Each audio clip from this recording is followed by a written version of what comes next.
Yo guys, what's up? Welcome to another stream. Today we are doing the Stanley Parable, but instead it's ultimate. It's ultra deluxe edition because, well, I got it for PS Plus. This is the story of a man.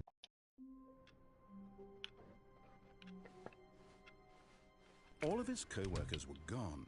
What could it mean? Stanley What could it decided to go to mean? the meeting room. Perhaps he had simply missed a memo. Oh, please. Are you really just doing this for the trophy? Click a door 5 times? Is that all you think a trophy is worth? No.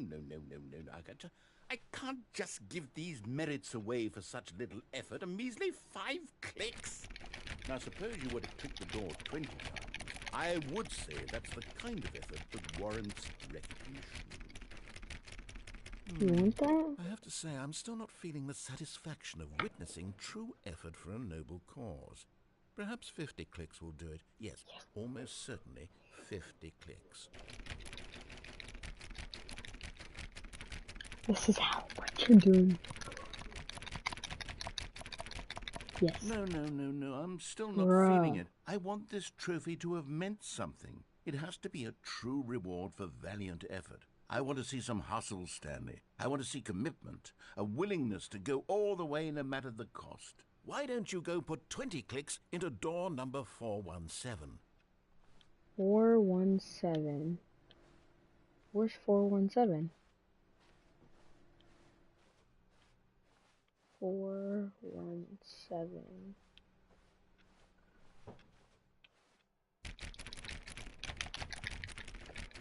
Oh, great. Now, go click a few times on door 437.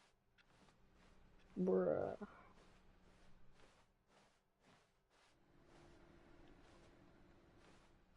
Excellent. I think we're getting somewhere. Now, door 415. Let's give it 10 clicks or so. 415.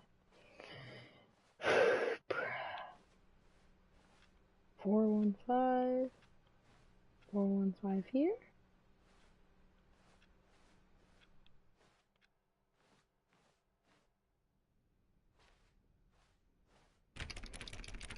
Now, back to door number 437.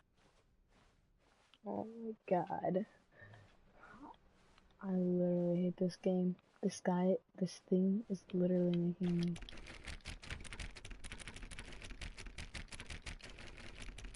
Oh, 437. Let's see. How about you click on, well, I don't know, the copy machine? Copy machine?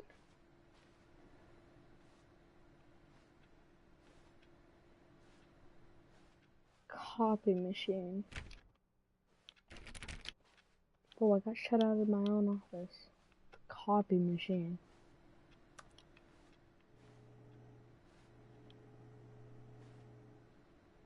Copy machine. Where's that?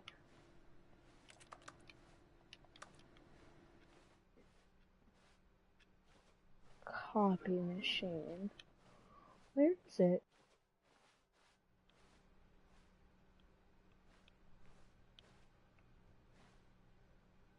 Copy machine? Where's the dumb copy machine? Oh,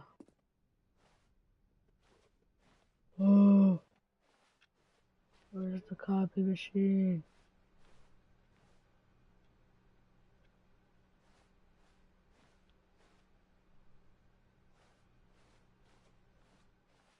Give me the copy machine. I'm gonna start clicking on everything.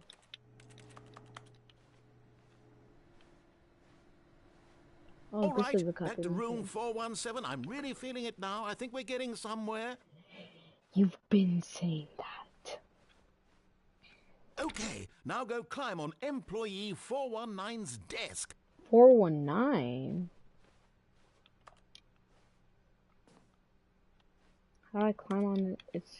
How do I climb on 419? Yes! This is great! You're putting it all on the line, Stanley. I like that. All right, let's keep it up. Go give me a few clicks on door 416. 416? 416. 416 should be this way, right? No. 416.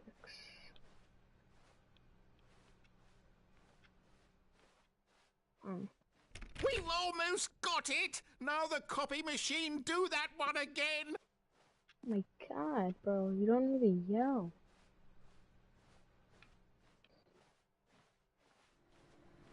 Finish it off, Stanley! 5 clicks on door 430! 1, 2, 3, 4, 5. Yes! We did it! Oh, wow. That felt amazing. Oh, you really earned it, Stanley. Nothing could hold you back. Yes, I'm very proud of how far we've come today. That's funny.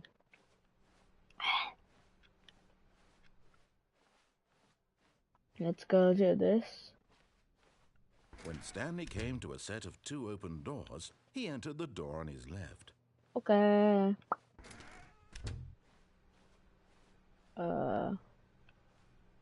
Feeling mischievous today. Well, let's just keep on following Yet it. there was not a single person here either. What? Feeling a wave of disbelief, Stanley decided to go up to his boss's office, hoping he might find an answer there.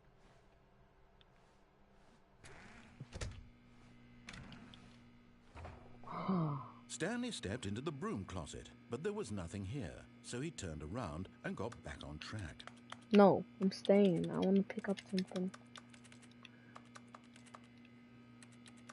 There was nothing here. No choice to make, no path to follow, just an empty broom closet. No reason to still be here.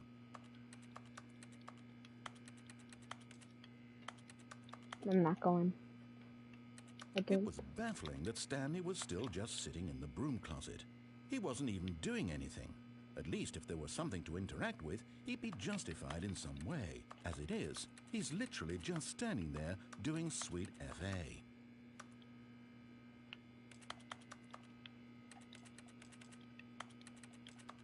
Are you really still in the broom closet?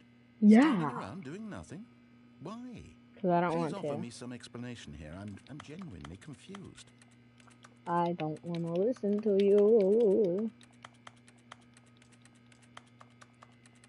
You do realize there's no choice or anything in here, right? If I'd said Stanley walked past the broom closet, at least you would have had a reason for exploring it to find out. But it didn't even occur to me because literally this closet is of absolutely no significance to the story whatsoever. I don't never would care. have thought to mention it. I'm just going to sit right here. Maybe to you this is somehow its own branching path. Maybe when you go talk about this with your friends, you'll say, "Oh, did you get the broom closet ending? The broom closet ending was my favorite." I hope your friends find this concerning.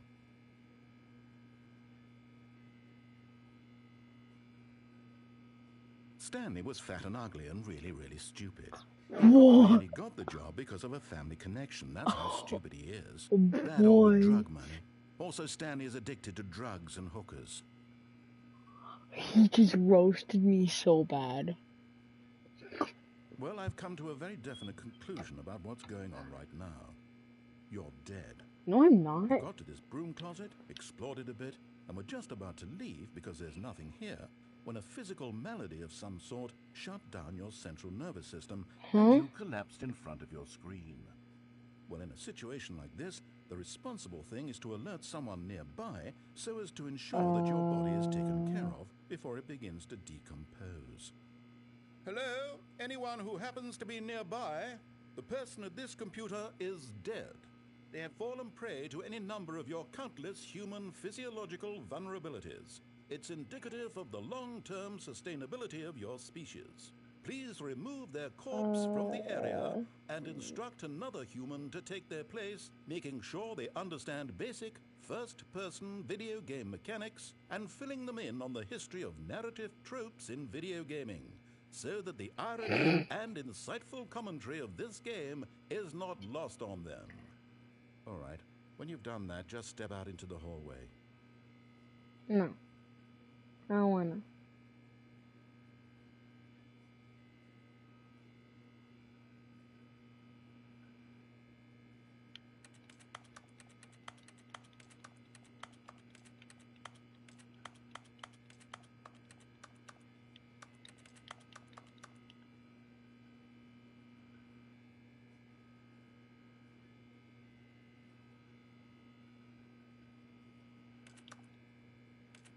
Fine, you want me to listen to you? Second player. It's good to have you on board. I guarantee you too? Unbelievable. I'm at the mercy of an entire species of invalids. Perhaps there's a monkey nearby you can hand the controls to. A fish? Fungus? Look, you can hammer out the details. I'm not particularly picky. I'll just be waiting for when you're ready to pick up the story again.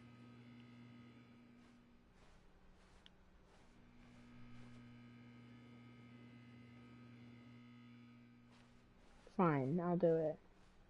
Coming to a staircase, Stanley walked upstairs to his boss's office.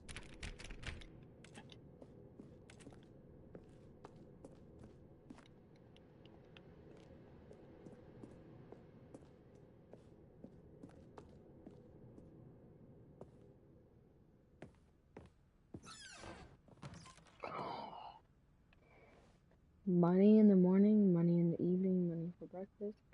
Money crisp. Mm. Hmm.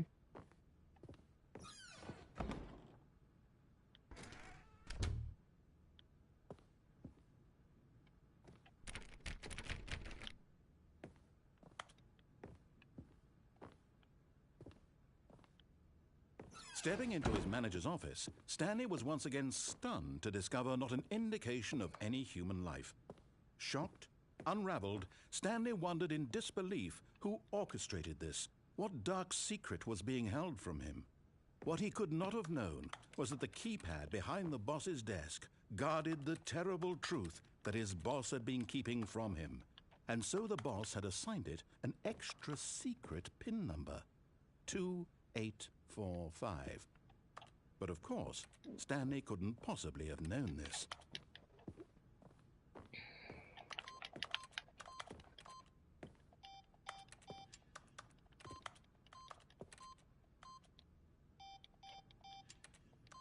Stanley just sat around twiddling his thumbs. Trying to input anything on the device was useless, since he could never possibly know that the combination was 2845.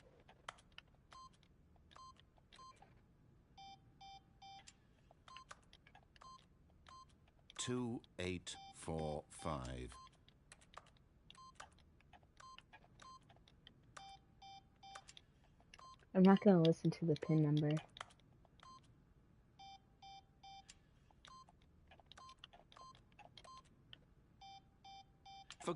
But it turns out that the panel's emergency override kicked in. What? And the door just opened all by itself. And Stanley got the hell along with the story. Well, whoop-de-doo.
Descending deeper into the building, Stanley realized he felt a bit peculiar.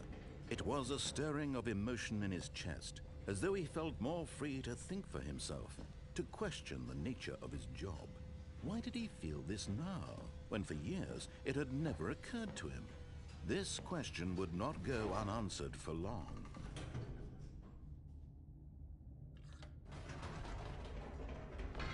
Whoops, nope, never mind. Stanley actually got back into the elevator and went back up. Silly me. Why did Stanley do that when he knew that it would just lead back to his boss's office? Well, that's a great question. I just can't wait to find out.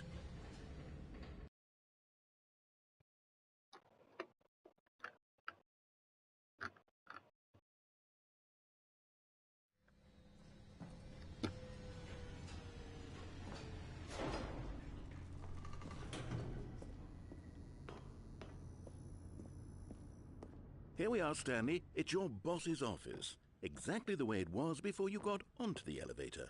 It's still just exactly what it is. What a decision you've made to come up here and look at the office again. This has fleshed out the plot of the story in new and fascinating ways I could have never anticipated. It's that keen eye for storytelling that you have, an incisive rapid fire of critical plot points, one after the other, weaving a rich tapestry of uncompromising narrative. Wow! I'm bolted to the edge of my seat.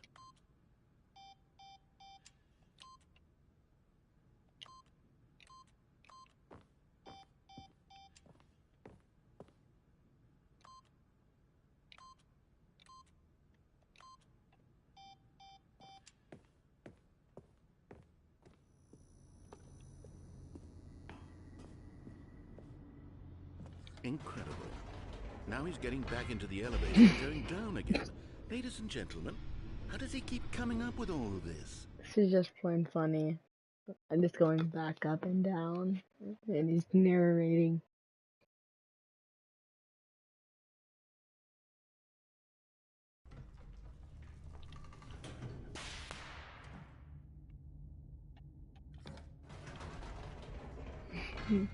Did you think we were going to go forward down the spooky corridor? No. It's time once again to go back up in the elevator.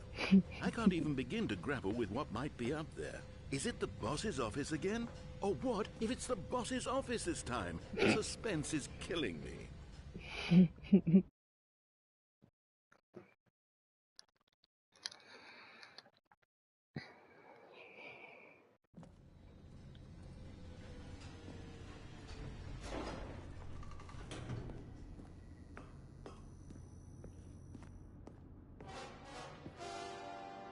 Oh my God, it's the boss's office.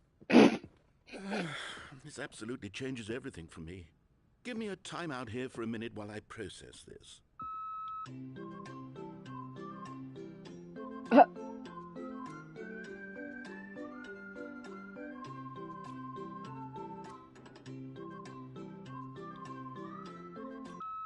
Okay, I'm ready. I'm prepared to embrace this stunning revelation and to move forward with... No, wait. No, I need more time to process. What if this is the please hold ending? That would be funny.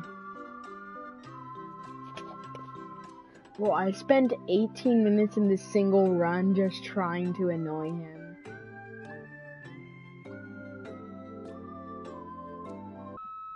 All right, I have fully come to terms with it. I have made space in my worldview for this astonishing new reality. As before, I turn to your expert eye for gripping narrative, Master Stanley. What the heck? Why do you call me master? Of course. Going back down in the elevator. How did I not anticipate it? I mean, sure, now it's obvious, but you have to understand that 30 seconds ago, this kind of thing had never been attempted before. I had no frame of reference to even anticipate it. That's just how revelatory Stanley's decision-making is. A breath of fresh air in a landscape of storytelling that has grown stale and repetitive.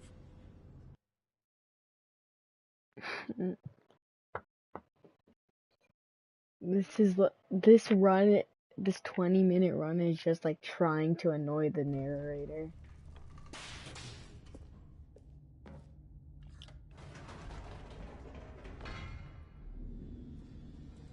Is he gonna say anything?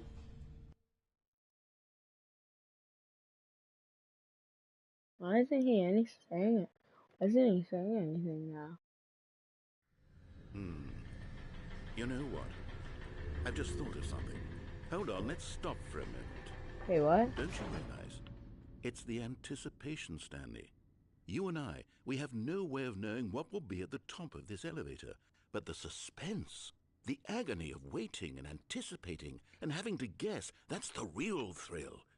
Oh, I simply don't want to let that feeling go. It's so precious, so fleeting. Why don't we take this elevator ride nice and slow? There we go. Isn't this so much more exciting? You know, Stanley, it seems like nowadays the only thing that audiences want is to be shocked as loudly and frequently as possible. They want big, explosive moments flung right in their faces from the very moment that things get started. But where's the tension? Where's the trust in the audience to build a slow and nuanced appreciation for the story, the characters? Why aren't we given time to imagine the surprises, to have to think and to anticipate and then to marvel at the eventual reveal? This is storytelling, Stanley. What you and I are doing right now. This is the most exciting narrative to be developed in years, and it's really all because of you.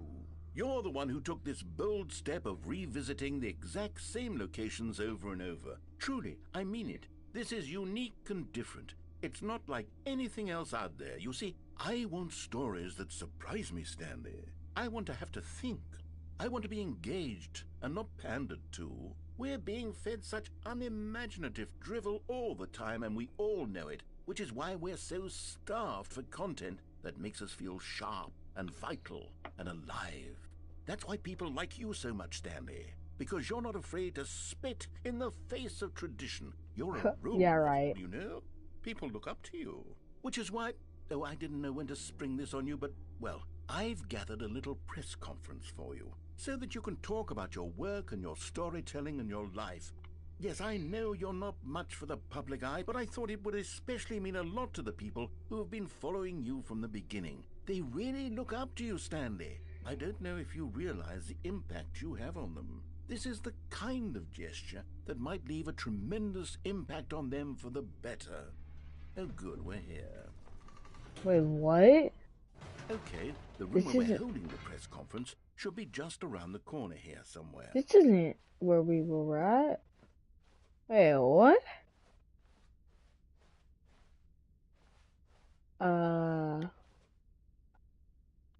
No. Yes, here it is, just through this door.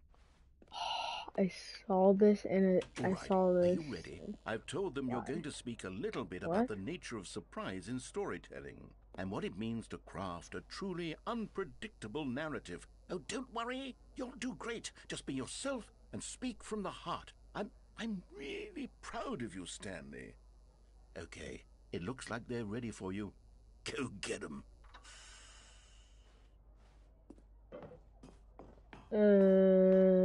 Okay.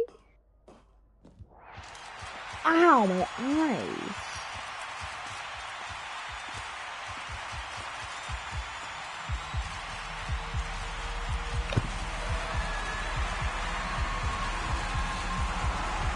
Hello?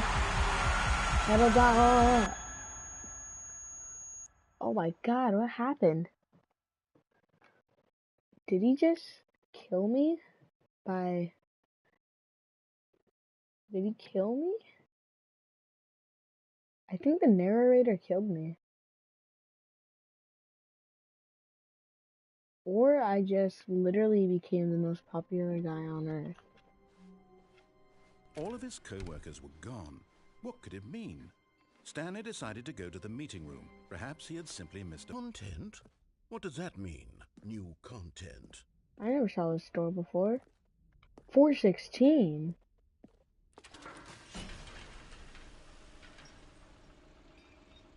What is this, Lisa? I didn't see that door the first time that I did this. That's weird.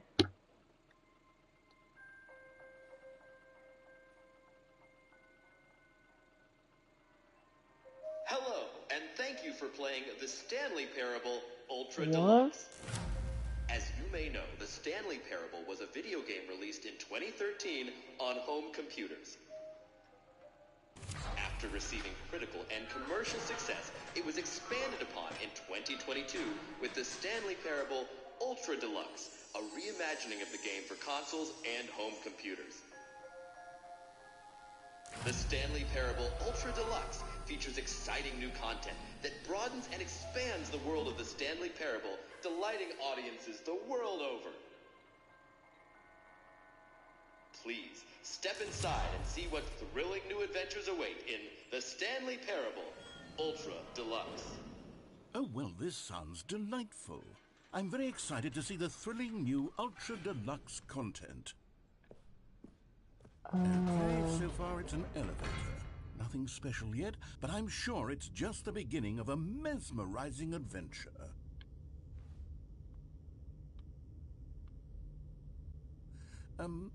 Is it broken?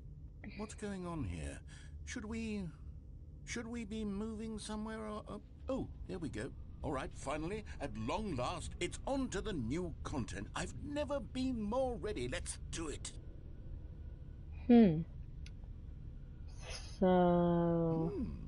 I have to say, initial impressions of Stanley Parable Ultra Deluxe, mostly tedious. It's as if the... Oh, okay. Let's see the content. Give me the content, Stanley. All right, let's see. It's the jump circle. I can jump. Wait, what is this hook to? Is that it?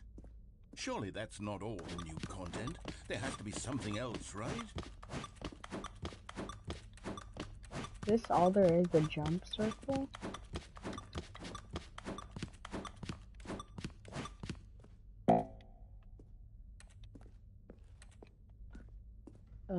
Okay.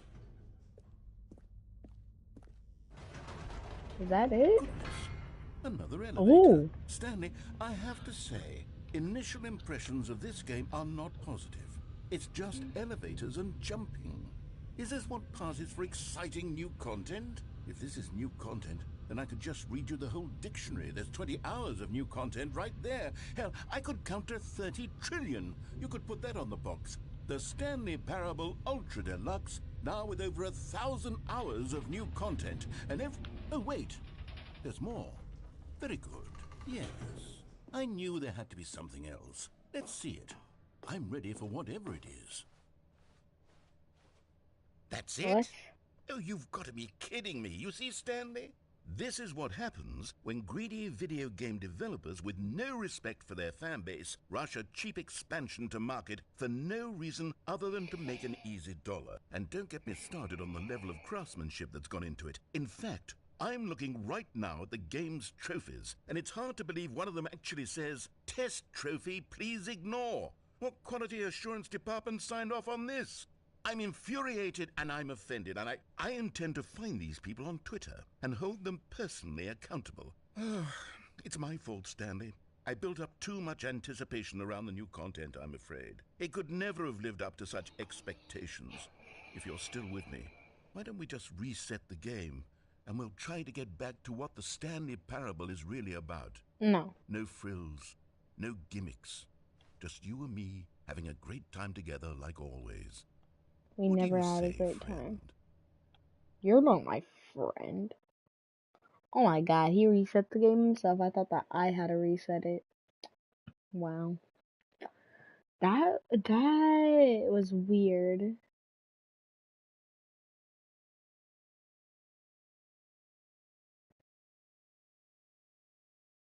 That one was short. Wait, what? This isn't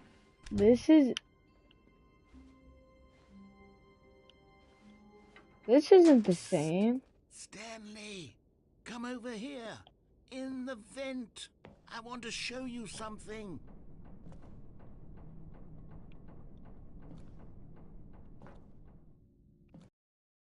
I really hope I don't die. Huh. What is he gonna show me? Huh. Let's find out.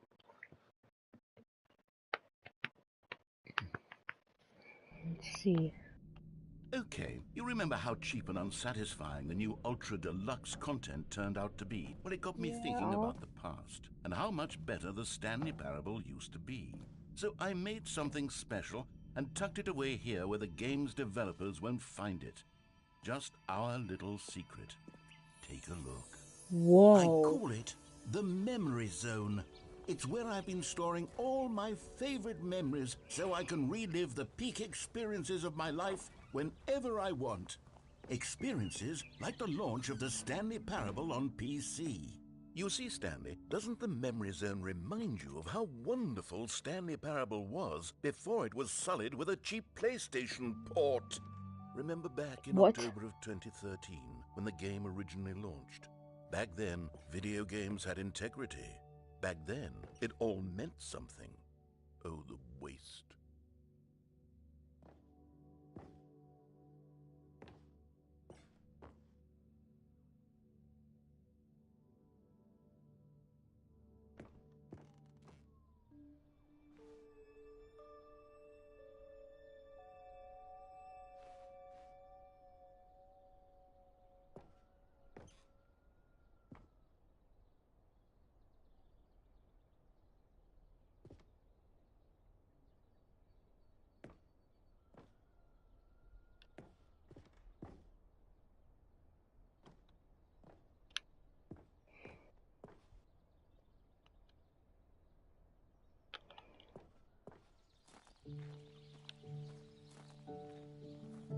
And over here is where I keep reviews of the Stanley Parable. Like this stunning triumph of games journalism, 10 out of 10 from Destructoid.com. James Stephanie Sterling writes, and I quote, "Where so many games that aspire to be more than games end up less than any form of art, Stanley Parable strives and then succeeds to be every game ever created." Did you hear that, Stanley? Every game ever created. That's how grand and all-encompassing the original Stanley Parable was. It was literally every game ever created. It was Skyrim, it was Persona 3, it was all of them, and now it's nothing. It's no games at all. It isn't even the Stanley Parable anymore. It's just a husk now. A lifeless husk with an hour of new elevator content.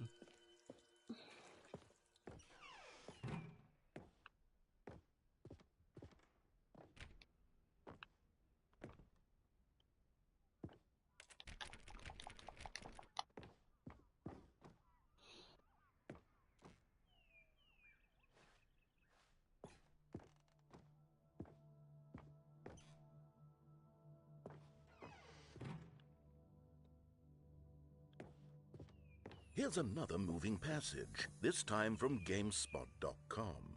The Stanley Parable is both a richly stimulating commentary on the nature of choice in games and one that offers some of the most enjoyable, surprising, and rewarding choices I've ever been confronted with in a game. 9 out of 10. Don't you get it, Stanley? The game was perfect.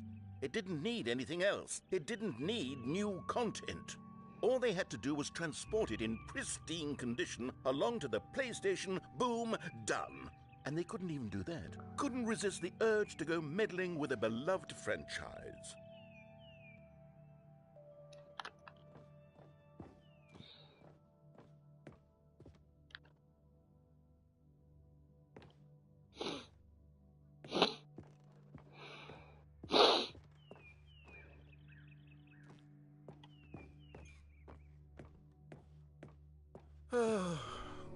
These were simpler times, Stanley.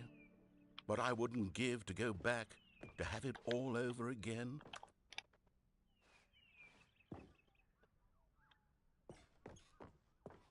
Wait, hang on. I don't recall this part of the memory zone before. What's this? What's down here? Oh no, oh God, no, Stanley. It's a collection of reviews from Pressurized Gas, the extremely popular online storefront for computer games. I haven't looked at these in years. I can't even imagine what's been collecting down here. Surely these reviews were glowing as well, weren't they?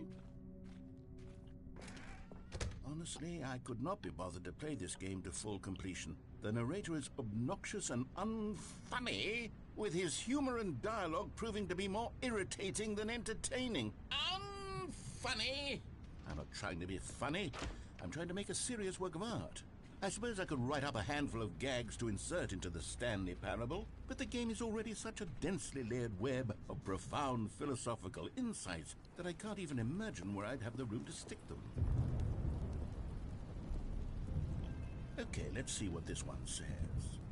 While the idea for the game is good, for someone who prefers non-linear games, his preachiness gets annoying fast. Preachy? Stanley? I'm not preachy, am I? You can tell me if I'm preachy. Honestly, you can. Oh, goodness. This is actually quite shocking for me. Well, to be honest, I had always thought of the game's dialogue as being rather terse to begin with. You can't know how much fluff I cut from the game to get it to feel as light and airy as it... Well, I always thought it did. But maybe it wasn't. Oh dear. What an awful memory to have to hold on to. These black marks are my otherwise unimpeachable track record. I feel like a failure.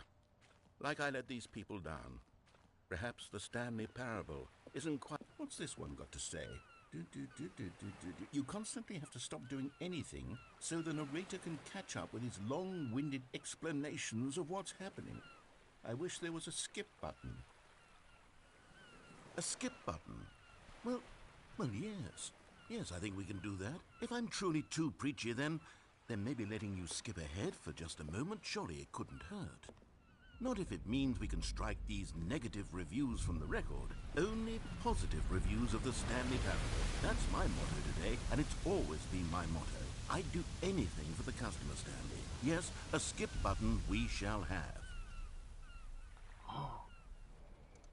And here it is. Go ahead and give it a shot. I'll pop you forward in time so that the second my incessant droning starts to bore you, with just the push of a button, you'll have zipped right past it. It's what the players have been asking for, and I'm very proud to have delivered.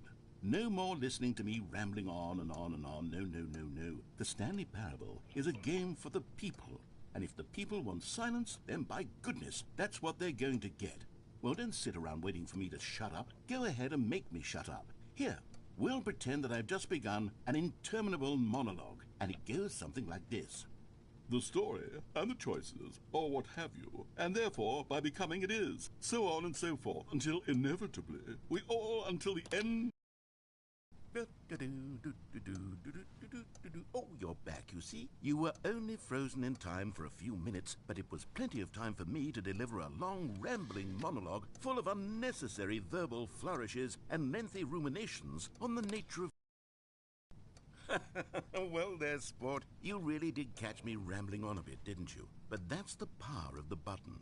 The minute I start to go off on a thoughtless display of self-absorption, it's right at your fingertips to go. Okay, welcome back, Stanley. Now, I should say that the amount of time the button has been skipping through is becoming longer and longer. That last one was, well, I want to say maybe 30, 45 minutes? Stanley, please don't push the button again. It's been 12 hours. You've just been frozen there. I don't know why the skips are getting longer, but they're... Oh, Stanley, you're back. You're back. Oh, my goodness. I have someone to talk to again. Stanley, I think it's been a week. Or 2 weeks. Oh, hello. It's you. You're here again. Welcome. I have had time to think about you and about... Oh. Did he die?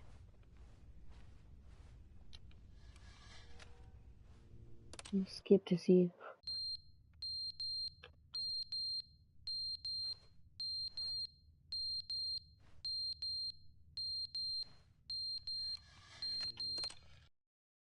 But they didn't understand the game was never meant to be funny. It was meant to have a point. It was meant to speak to the human condition. But where are the jokes? Where are the jokes? They bemoaned, they screamed, they gnashed.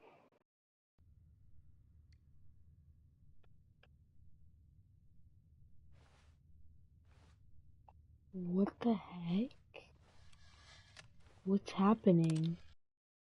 The end is never the end, is never the end, is never the end, is never the end, is never the end, is never the end, is never the end, is never the end, is never the end, is never the end, is never the...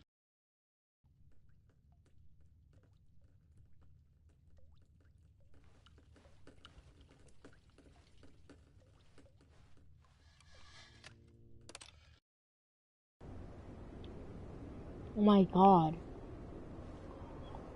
What's been happening? The last words that I heard were, the end is never the end, is never the end, is never the end.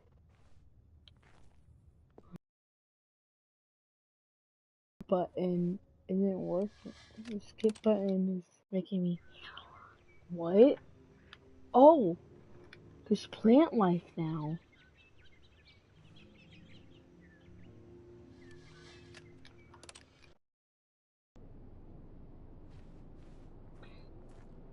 What happened?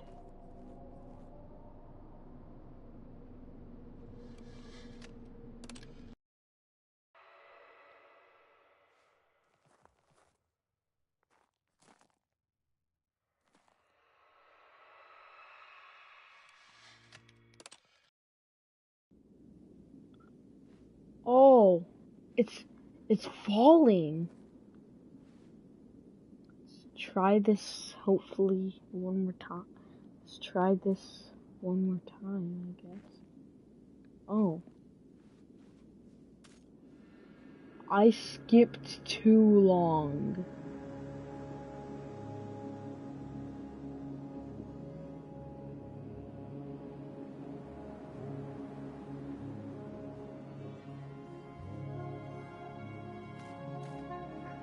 The button doesn't even work anymore.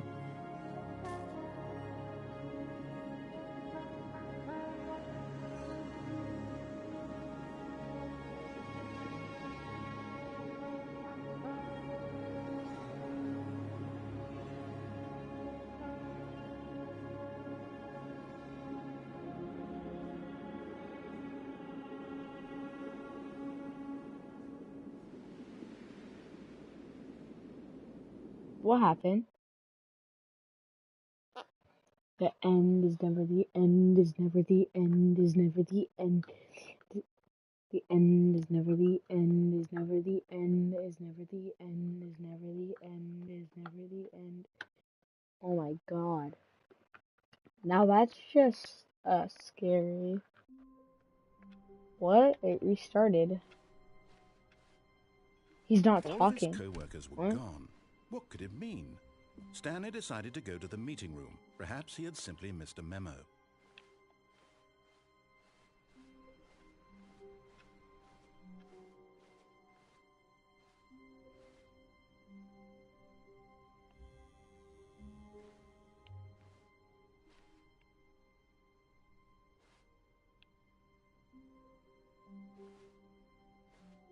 I want to get the new When con. Stanley came to a set of 2 open doors, he entered the door on his left.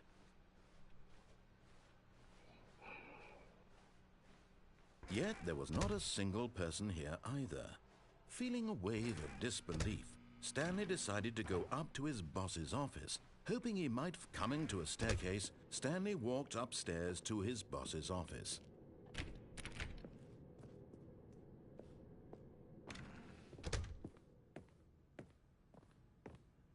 Stepping into his manager's office, Stanley was once again stunned to discover not an indication of any human life. What could it mean? Stanley was in such a rush to get through the story as quickly as possible, he didn't even have a single minute to just let the narrator talk. That kind of anxiety isn't healthy, so he relaxed for a few moments with some calming New Age music.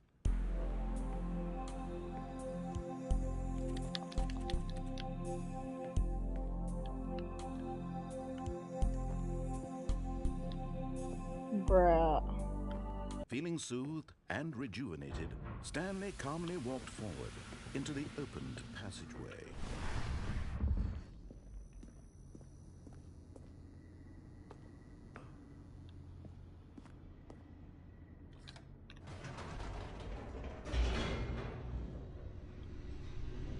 Bro, that last ending was scary.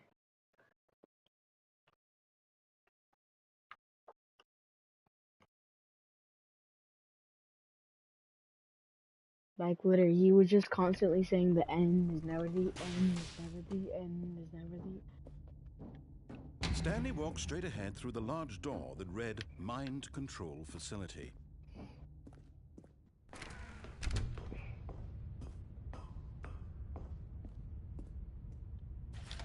The lights rose on an enormous room packed with television screens.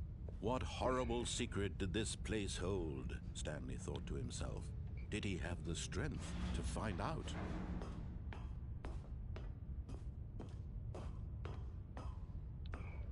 Wait, can I go back? No, I can't.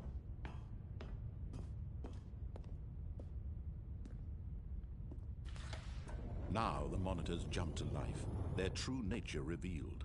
Each bore the 4. number of an employee in the building, Stanley's co-workers. The lives of so many individuals reduced to images on a screen, and Stanley, one of them, eternally monitored in this place where freedom meant nothing.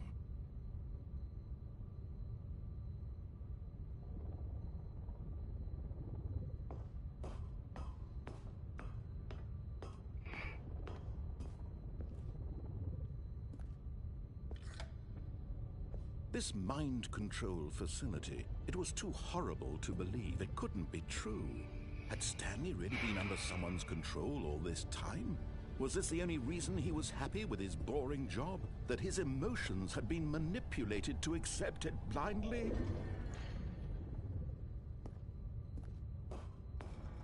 No. He refused to believe it. He couldn't accept it. His own life in someone else's control? Never! It was unthinkable, wasn't it? Was it even possible? Had he truly spent his entire life utterly blind to the world? But here was the proof. The heart of the operation. Controls labeled with emotions.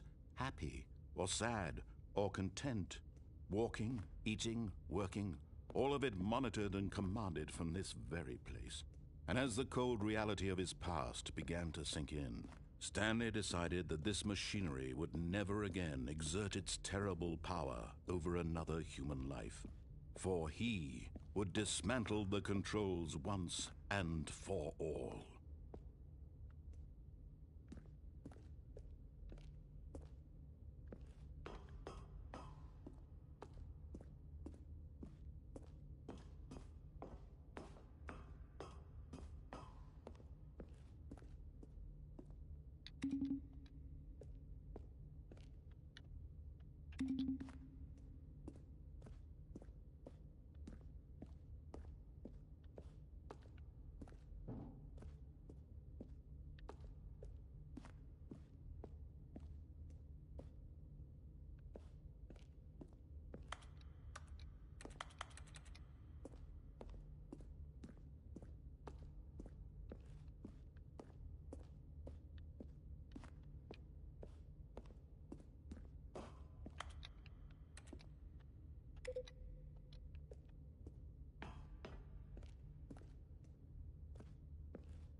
Okay, let's try to get...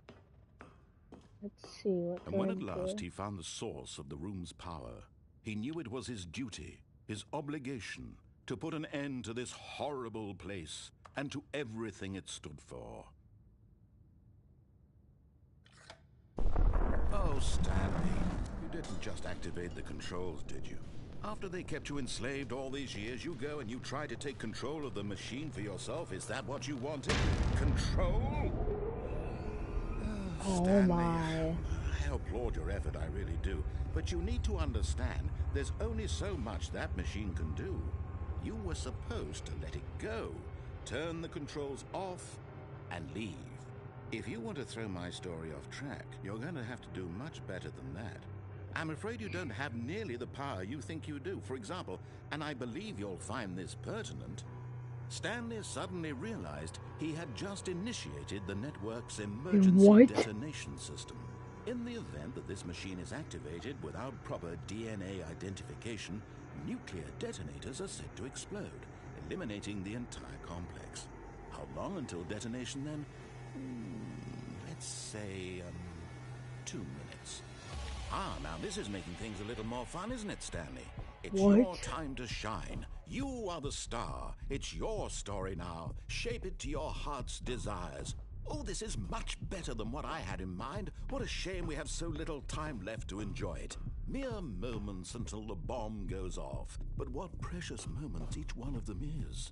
More time to talk about you, about me, where we're going, what all this means. I barely know where to start. So 4. What's that? You'd like to know where your co-workers are? A moment of solace before you're obliterated? All right, I'm in a good mood. You're gonna die anyway. I'll tell you exactly what happened to them. I erased them. I turned off the What? machine. I set you free. Of course, that was merely in this instance of the story. Sometimes when I tell it, I simply let you sit there in your office forever, pushing buttons endlessly and then dying alone. Other times, I let the office sink into the ground, swallowing everyone inside, or I let it burn to a crisp. I have to say this, though, this version of events has been rather amusing. Watching you try to make sense of everything and take back the control wrested away from you, it's quite rich. I almost hate to see it go. But I'm sure whatever I come up with on the next go-around will be even better.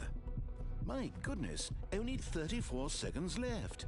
But I'm enjoying this so much. You know what? To hell with it. I'm going to put some extra time on the clock, why not? These are precious additional seconds, Stanley. Time doesn't grow on trees. Oh dear me, what's the matter, Stanley? Is it that you have no idea where you're going or what you're supposed to be doing right now?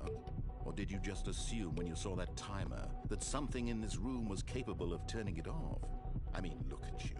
Running from button to button, screen to screen, clicking on every little thing in this room. These numbered buttons, no, these colored ones. Or maybe this big red button, or this door. Everything, anything, something here will save me. Why would you think that, Stanley?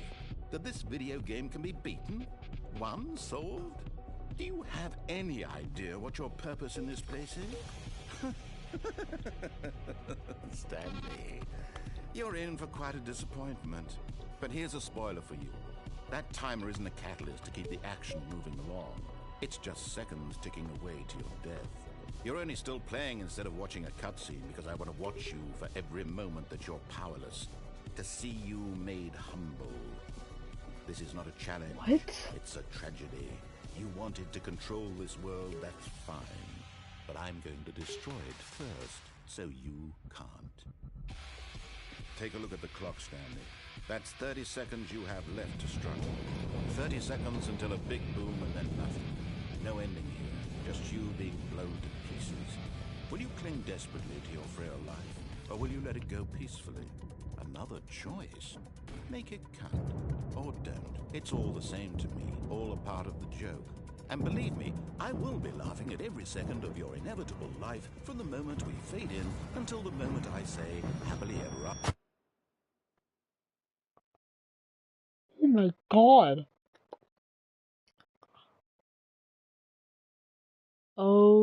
Okay. I think he went mad.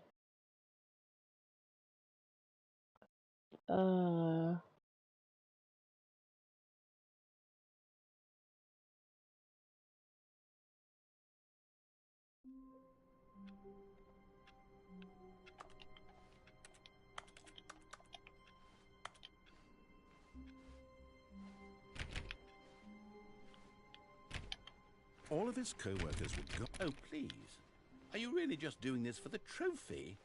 Click a door 5 times? Is that all you think a trophy is worth? No, no, no, no, no, no. I can't just give these merits away for such little effort. A measly 5 clicks? Now suppose you were to click the door 20 times. When Stanley came to a set of 2 open doors, he entered the door on his left.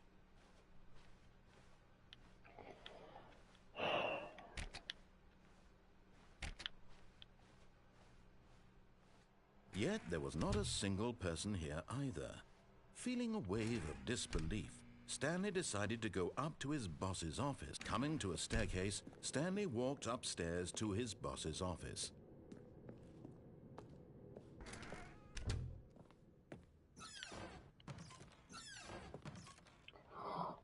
A new area.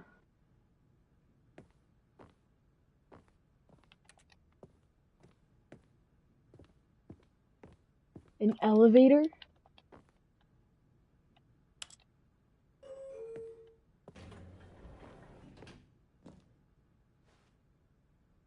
I can go up.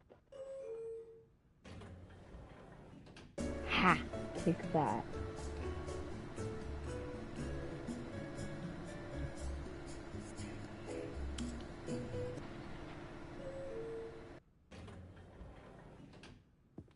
What?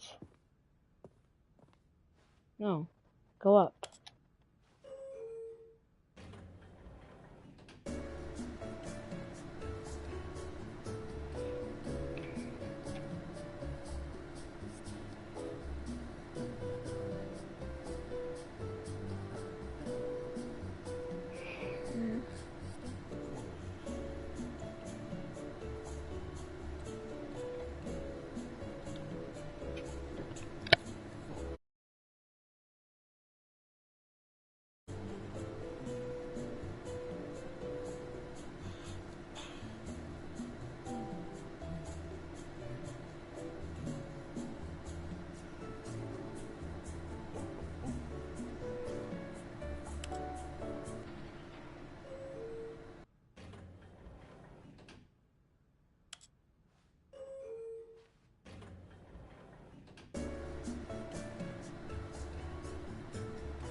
Okay, I think we all know the drill by now. Blah, blah, blah. Dark secrets, the keypad. Stanley pushes some buttons. Oh, hey, look, it's a new passageway.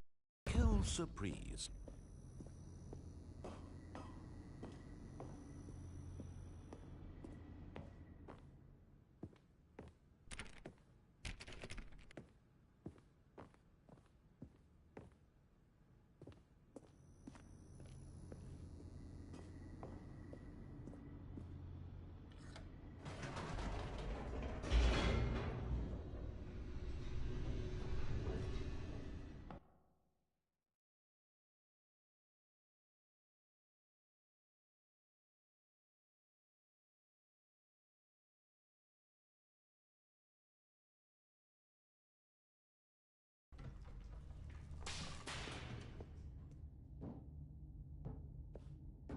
Stanley walked straight ahead through the large door that read Mind Control Facility.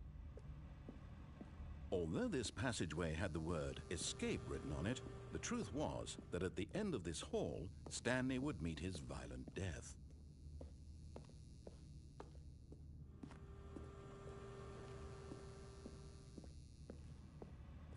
But of course, Stanley thought better of it and realized he simply had too much to live for.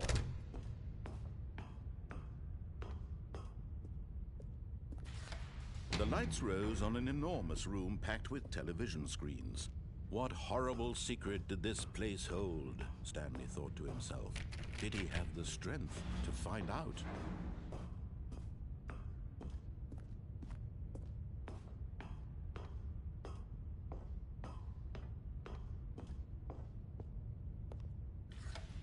Now the monitors jumped to life, their true nature revealed.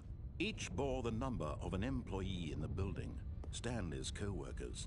The lives of so many individuals reduced to images on a screen, and Stanley, one of them, eternally monitored in this place where freedom meant nothing.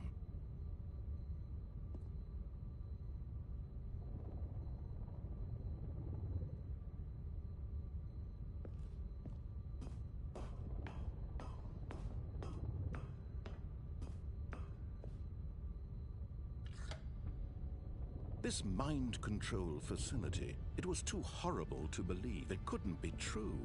Had Stanley really been under someone's control all this time? Was this the only reason he was happy with his boring job? That his emotions had been manipulated to accept it blindly? No, he refused to believe it. He couldn't accept it. His own life in someone else's control? Never! It was unthinkable, wasn't it? Was it even possible? Had he truly spent his entire life utterly blind to the world? But here was the proof. The heart of the operation. Controls labeled with emotions. Happy, or sad, or content. Walking, eating, working. All of it monitored and commanded from this very place. And as the cold reality of his past began to sink in, Stanley decided that this machinery would never again exert its terrible power over another human life. For he would dismantle the controls once and... Oh, Stanley, you didn't just activate the controls, did you? After they kept you enslaved all these years, you go and you try to take control of the machine for yourself. Is that what you wanted? Control? Oh, Stanley, I applaud your effort, I really do. But you need to understand, there's only so much that machine can do. You were supposed to let it go, turn the controls off, and leave. If you want to throw my story off track, you're going to have to do much better than that. I'm afraid you don't have nearly the power you think you do. For example, and I believe you'll find this pertinent, Stanley suddenly realized he had just initiated the network's emergency detonation system. In the event that this machine is activated without proper DNA identification, nuclear detonators are set to explode, eliminating the entire complex. How long until detonation then? Let's say, 2 minutes. Ah, now this is making things a little more fun, isn't it, Stanley? It's your time to shine. You are the star. It's your story now. Shape it to your heart's desires. Oh, this is much better than what I had in mind. What a shame we have so little time left to enjoy it. Mere moments until the bomb goes off. But what precious moments each one of them is. More time to talk about you, about me, where we're going, what all this means. I barely know where to start. What's that? You'd like to know where your co-workers are? A moment of solace before you're obliterated? All right, I'm in a good mood. You're gonna die anyway. I'll tell you exactly what happened to them. I erased them. I turned off the machine. I set you free. Of course, that was merely in this instance of the story. Sometimes when I tell it, I simply let you sit there in your office forever, pushing buttons endlessly and then dying alone. Other times, I let the office sink into the ground, swallowing everyone inside, or I let it burn to a crisp. I have to say this, though. This version of events has been rather amusing. Watching you try to make sense of everything and take back the control wrested away from you is quite rich. I almost hate to see it go. But I'm sure whatever I come up with on the next go-around will be even better. My goodness, only 34 seconds left. But I'm enjoying this so much. You know what? To hell with it. I'm going to put some extra time on the clock, why not? These are precious additional seconds, Stanley. Time doesn't grow on trees. Oh dear me, what's the matter, Stanley? Is it that you have no idea where you're going or what you're supposed to be doing right now? Or did you just assume when you saw that timer that something in this room was capable of turning it off? I mean, look at you. Running from button to button, screen to screen, clicking on every little thing in this room. These numbered buttons, no, these colored ones. Or maybe this big red button, or this door. Everything, anything, something here will save me. Why would you think that, Stanley? That this video game can be beaten? Won? Solved? Do you have any idea what your purpose in this place is? But you really believe there's an answer? How many times will you replay this bit, looking desperately for a solution? 10? 100? 1,000? I look forward to finding out and to watching the bomb go off each time you fail. Just you and me and the retching explosion of fire and metal over and over and over for all of eternity. And Stanley died again. And Stanley died again. And Stanley died again. Take a look at the clock, Stanley. That's 30 seconds you have left to struggle. 30 seconds until a big boom and then nothing. No ending here, just you being blown to pieces. Will you cling desperately to your frail life, or will you let it go peacefully? Another choice. Make it count, or don't. It's all the same to me, all a part of the joke. And believe me, I will be laughing at every second of your inevitable life from the moment we fade in until the moment I say, happily ever after.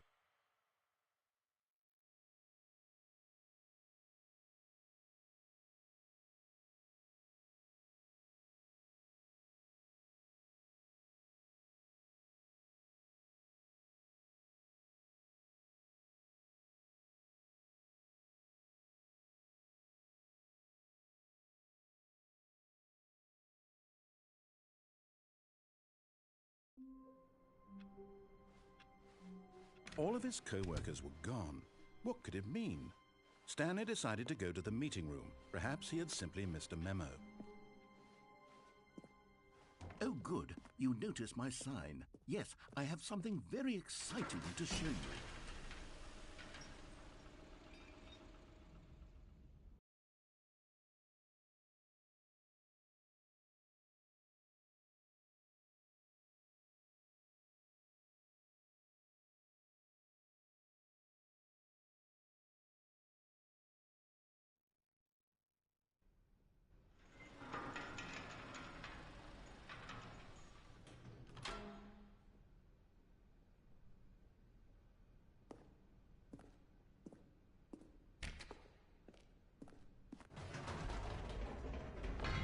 You see, Stanley, I've been reflecting on the Stanley Parable and about how roundly disappointing this ultra-deluxe version has turned out to be.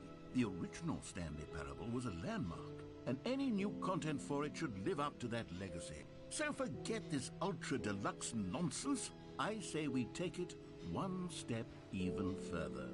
Which is why I'm very proud to announce for the first time ever, the Stanley Parable 2.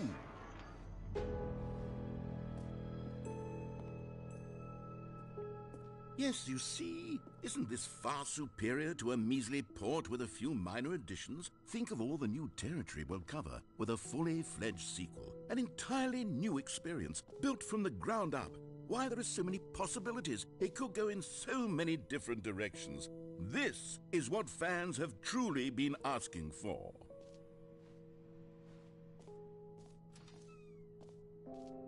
Calling it the Stanley Parable 2 is just so much catchier than Ultra Deluxe, don't you think? Ultra Deluxe? What does it even mean? But the Stanley Parable 2, now that's an artistic statement right there. It's future-oriented. It screams progress and innovation and long-term franchising potential. Now, to be clear, I haven't quite nailed down what exactly the Stanley Parable 2 is going to be, but let's take a look at some of the features I've been developing for it. I figure that if I can loosely organize a handful of interesting concepts, that surely the game will sort of naturally spring up around them. It'll all work itself out. Game development is much more of a fuzzy magic than anything scientific or logical, really. Here we are. Go on, try out some of the new features.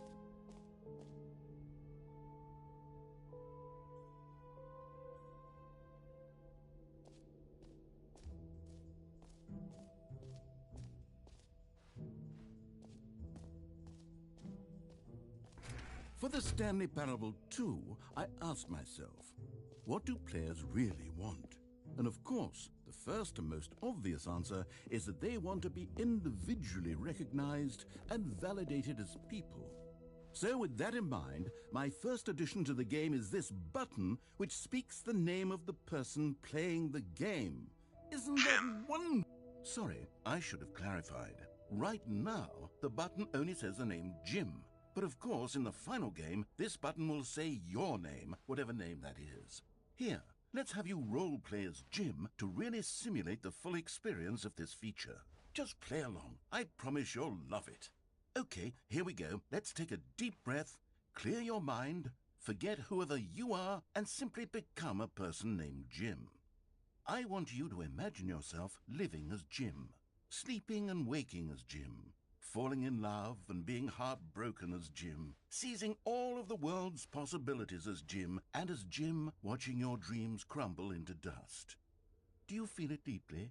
Are you really... Jim. Whoa, hold on. I wasn't finished setting up the backstory. If you don't properly roleplay as Jim, then you'll never understand the impact of this button. Otherwise, it's just a stupid button that says somebody else's name.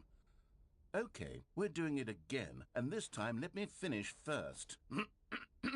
Now, allow yourself to become Jim. Jim. All right, fine, whatever. It's just a meaningless button that says Jim. Are you happy now? Get out of here. I'm done with this button. Why don't you go humiliate me in front of a different feature that I worked very hard on?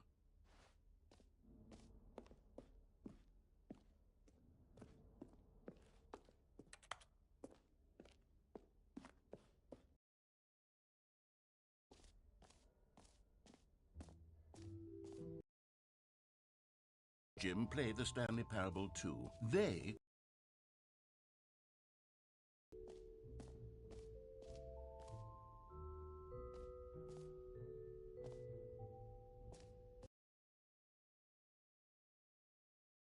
A common complaint of the Stanley Parable was that it was despair in those who played it. Well, I'm happy to say that after much consideration, I've engineered a clip of the game. It's the Stanley Parable Reassurance Bucket. You see, Stanley will fill your mind and your heart. It's true. As long as you hold on to the bucket, it'll be normal and perhaps even comforting. You may even come to long for the gentle embrace of jarring cognitive dissonance while the bucket is in your arms. And to be honest, it's a much more convenient solution for me than actually redesigning the game to be less uncomfortable.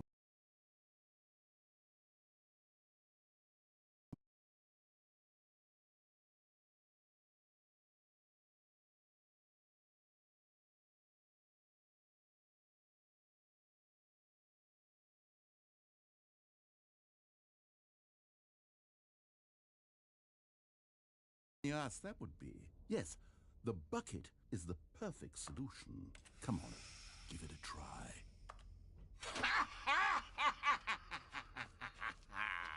Can you feel it? The glow of comfort, even in the face of crushing despair, must already be sweeping through your body. And in fact, can I say that I do believe the bucket lends you an air of charisma as well? I think that just holding it has made you the slightest bit more attractive as a person. The benefits of the bucket seem to go on, don't they? All this and more await you in the Stanley Parable 2.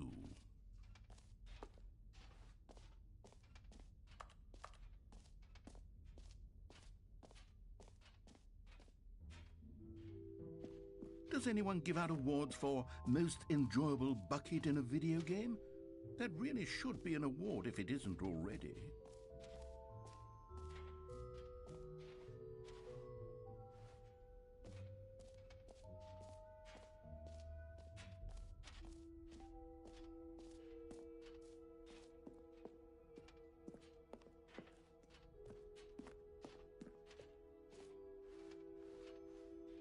See, if you'd only played along, that would have been your name, the button says. But no.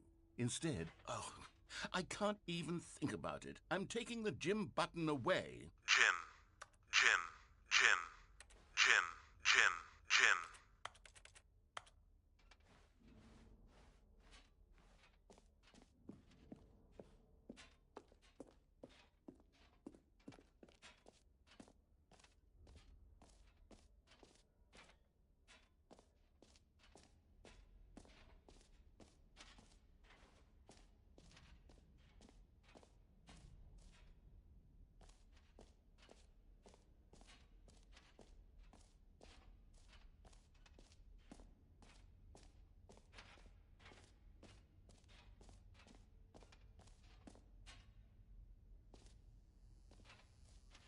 Now here's something special. You remember that broken test trophy that got left in the game on accident?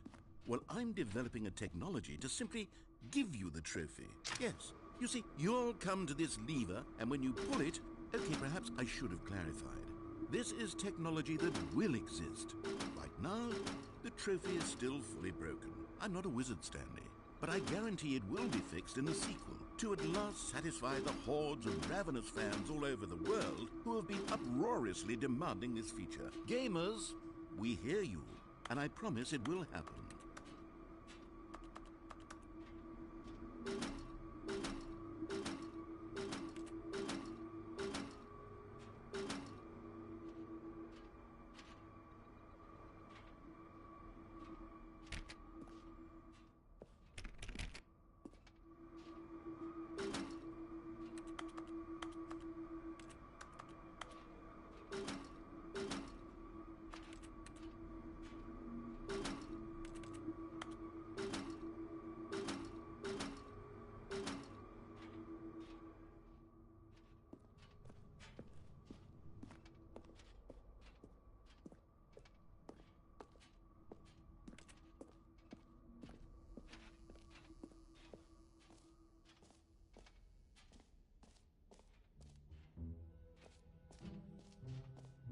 What else? What other exhibits haven't we seen yet? You know what? Let's bring the jump circle back for Stanley Parable 2 as well. It's... Oh, wait. You already spent all your jumps the first time we saw the jump circle? Oh, well.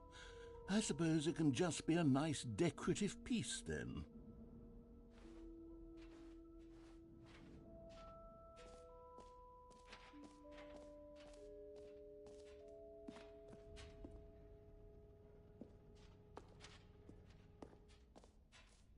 Ah, collectibles. Now it's a real video game. In the Stanley Parable 2, you'll run around gathering up these miniature Stanley figurines. And what's truly innovative is that there will be no reward for collecting all of them. I don't want to stifle the intrinsic joy of watching a number go up. You simply collect all of them, and then you move the hell on with your unremarkable life.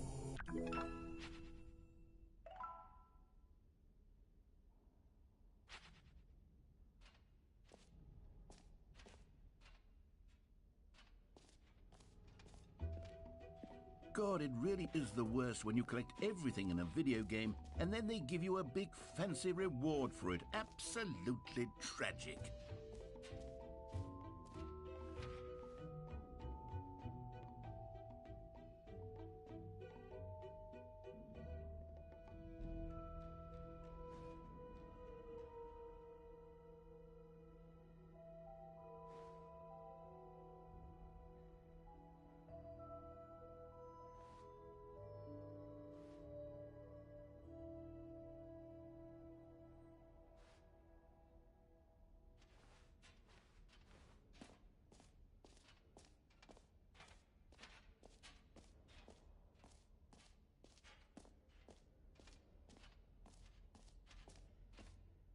Okay, I'll be honest, I haven't yet decided on this one.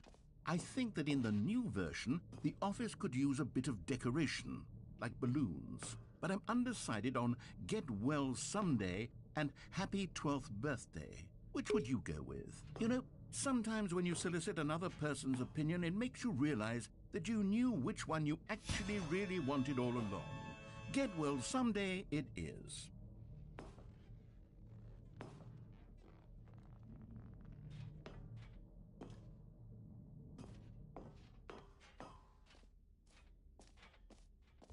Or actually, maybe I should have gone with... No, I've made my decision. We're moving on.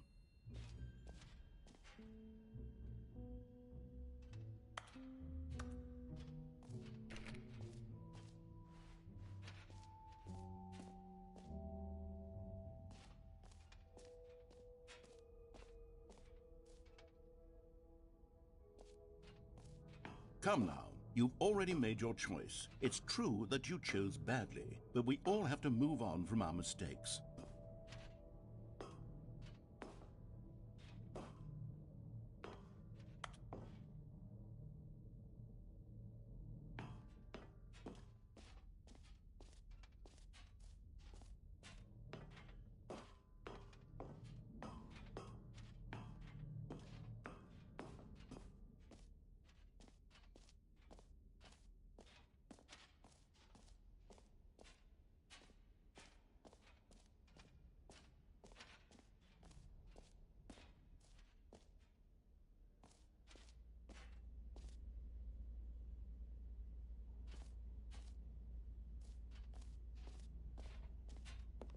Stanley, here's an idea that I'm truly fond of. It's never been done before in a video game. This is, in fact, a hole that you can fall down forever. That's right. Infinite falling. You can fall until the end of time, if you like. A stunning leap forward for video games as a medium.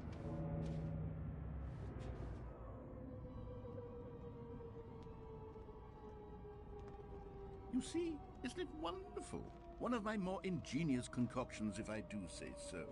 Now then, since you've gotten to see the infinite hole, you can press the teleport button to pop back up to the top, and we can continue onward. Now, I don't mean to be a bummer, but I do recommend you use the teleport button to go back to the top.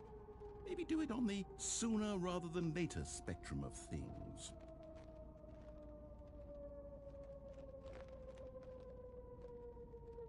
Okay, Stanley, I don't know quite how to say this tactfully, but it's possible that I slightly exaggerated the infinite nature of the hole. Is it a very, very deep hole? To be certain it is.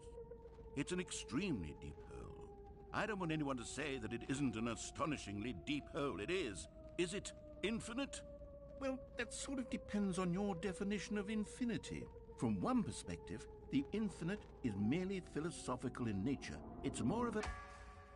Okay, well, good for you. You found the bottom of the hole. You found me out, Stanley. I'm a liar and a cheat, and you're so clever.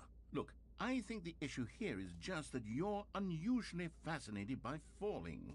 What normal person actually wants to fall infinitely? I figured the hole was as deep as anyone would actually need. Don't you put this on me. Maybe you're the problem. Look, things got a little heated there. I think we both said some things we didn't mean. Why don't we just put all this behind us and agree to just call the hole mostly infinite? If that works for you, then go ahead and press the teleport button to warp up to the top of the hole and we can move on. I'll just be up here when you're ready.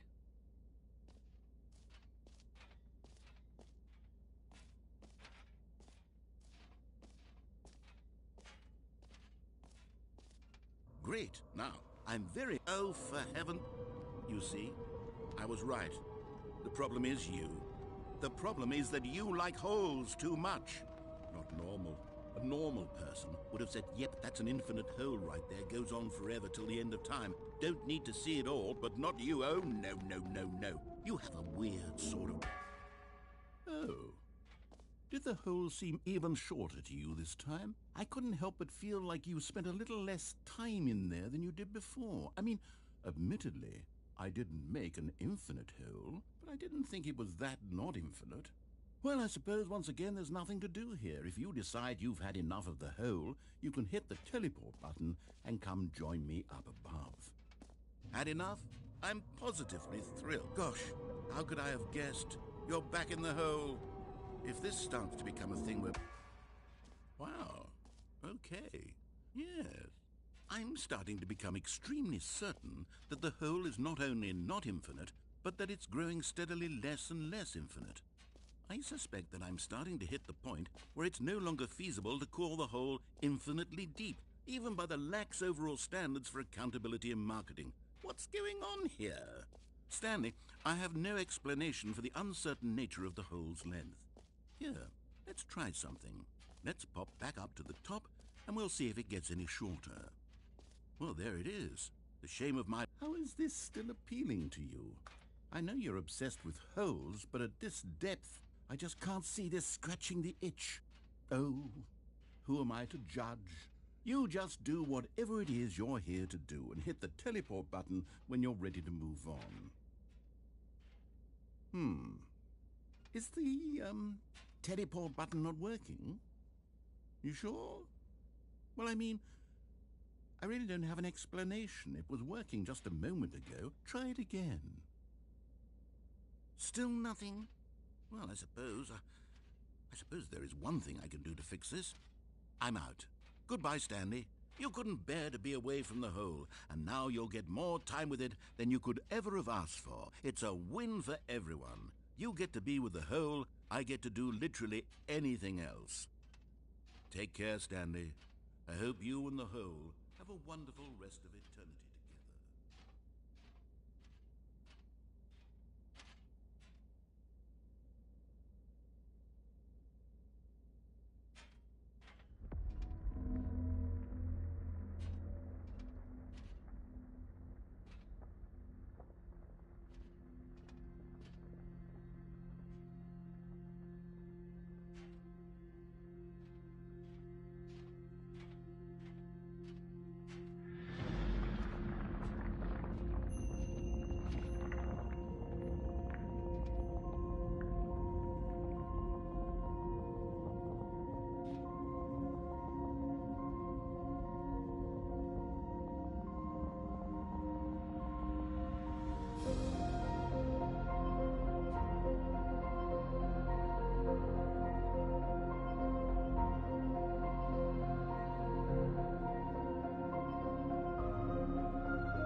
you're awake. It seems you had sort of dozed off there, drifting away into dreamland.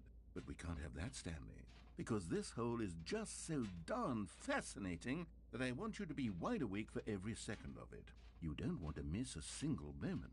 So how about if I just pop in from time to time and wake you up to keep you really, truly focused on the hole? From the looks of things, you and I will have many, many years here in this hole, and I'm looking forward to all of them. Stay alert, Stanley. I'll be back. Toodle-pip.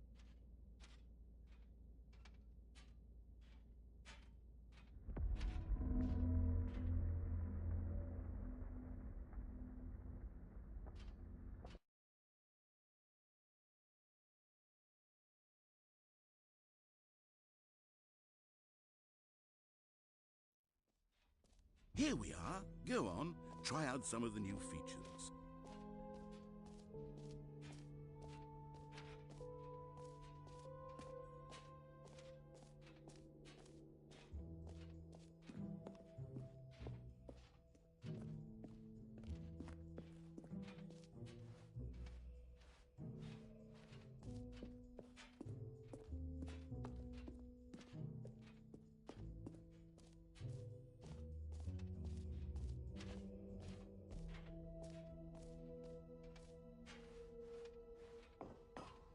An epilogue would be fun, wouldn't it, Stanley? Yes, it would go at the end of the, well, we'll figure that out later.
All right, have you seen everything you wanted to? Ready to move on now?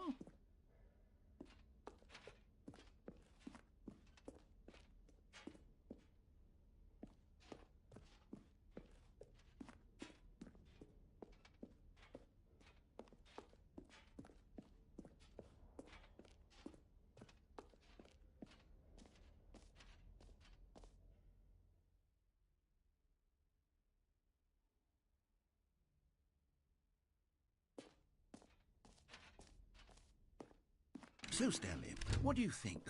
Do you like all of the new features? Yes, I know it's not exactly clear yet how exactly these features will come together as one single coherent video game, but I can feel it in my soul. It's going to work. There's definitely a good game in there somewhere. Say, let's do an experiment. I'll arrange these new features together, and we'll see whether or not it coheres into a meaningful gameplay experience. Okay, are you ready? Here it is. I give you the Stanley Parable 2.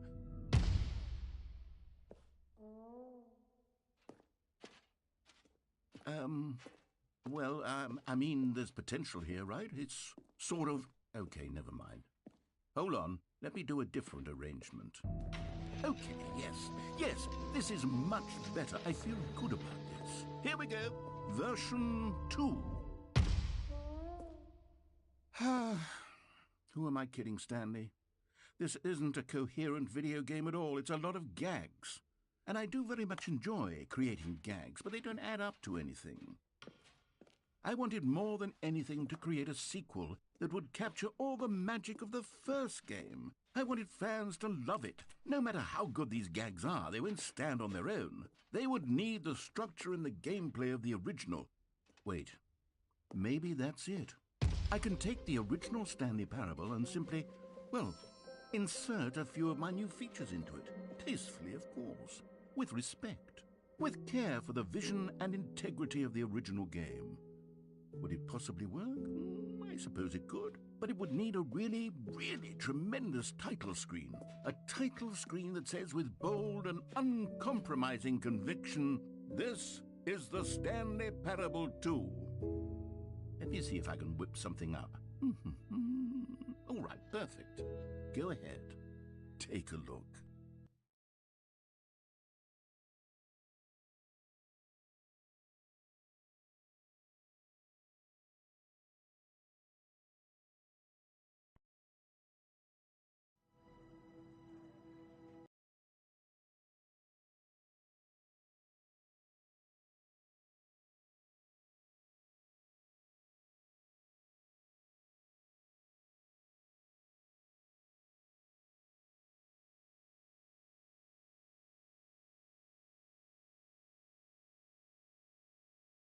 This is the story of a man.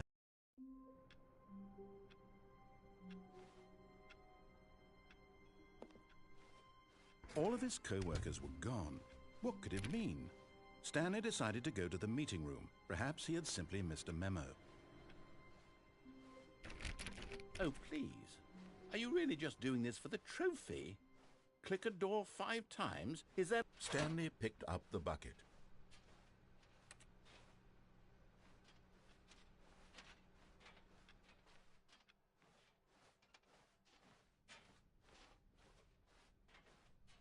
Stanley clutched the bucket tightly to his chest and entered the door on his left.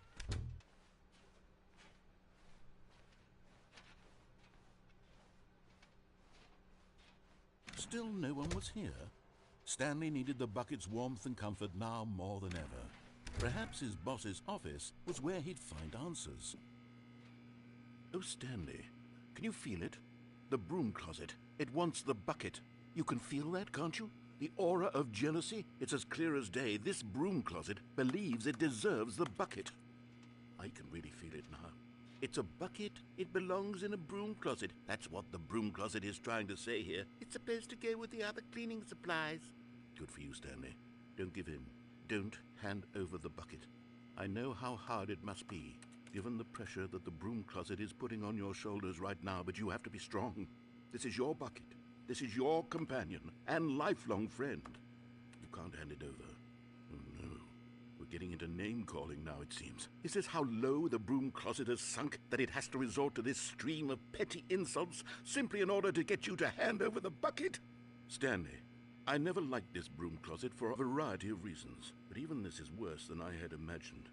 And wait, now the broom closet has the gall to imply that you and the bucket are not truly deep and lasting friends? That your relationship is purely superficial and convenient? That your life is so banal and meaningless that you'd feel the same sort of kinship towards any inanimate object which happened to lay in your path in an even partially enticing manner? Well, I never. Go on, Stanley. Lay into it. Really tell the broom closet off for its demeaning comments. Expand on the wide variety of experiences you and the bucket have shared together. Go through each of them point by point. Share your journal entries detailing the rich emotional landscape of your feelings for the bucket as they have changed and evolved over the years. Let him have it.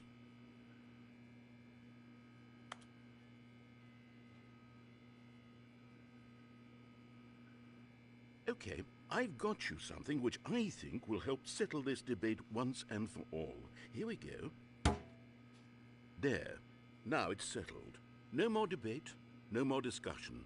Take a hike, broom closet, with all your meandering philosophical diatribes about the nature of cleaning supplies and their relationship to broom closets in the natural order of things.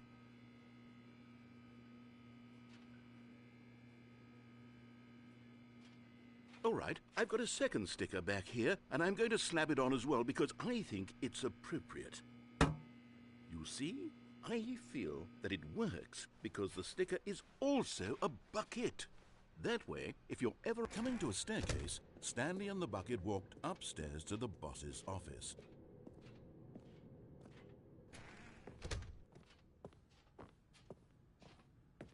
Stepping into his manager's office, Stanley was once again stunned to discover not an indication of any human life. Crushed by the weight of this revelation, but Stanley guessed the correct code by sheer luck. Was it that the bucket knew all along? Was the bucket guiding him?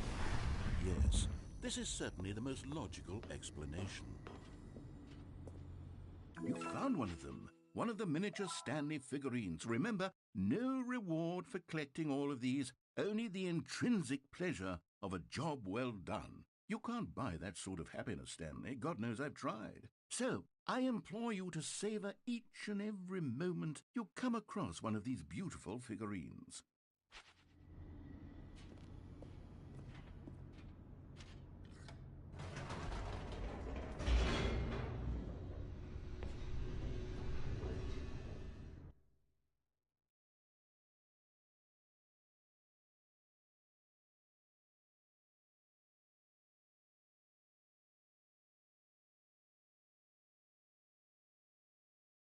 The elevator raced downward, plummeting towards an unknown fate. It would be all Stanley could do to keep himself together, if not for the bucket. Soothing him, comforting him, reassuring that in this darkest moment of uncertainty, he would be all right. The bucket is here for you, Stanley. Everything will be fine. Stanley and the bucket walked straight ahead through the large door that read, Mind Control Facility. Although this passageway had the word escape written on it, the truth was that at the end of this hall, Stanley and the bucket would both meet a violent death. The door behind them was not shut. Stanley and the bucket still had every opportunity to turn around and get back on track. At this point, Stanley and the bucket were knowingly walking forward into a very painful death for each of them.